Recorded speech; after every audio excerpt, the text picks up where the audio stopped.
এই মুহূর্তে সব থেকে যে বড় খবরে নজর রাখছি, পার্থ চট্টোপাধ্যায়কে জেল মুক্তির নির্দেশ আদালতের তরফে।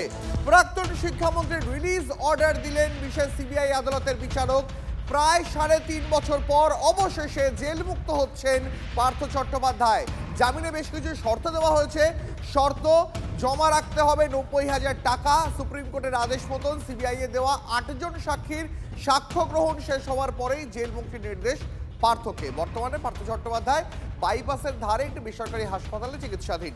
আমাদের প্রতিনিধি সুজয় রয়েছে। সুজয়, যেমনটা জানাচ্ছিলেন যে একটু আগেই, যে আগামীকাল হাসপাতাল থেকে ছাড়া পেতে পারেন পার্থ চট্টোপাধ্যায়, কখন নাগাদ তাকে ছাড়া হতে পারে এবং আর কি কোনো এমন প্রক্রিয়া রয়েছে যাতে তার জেল মুক্তির আটকাতে পারে?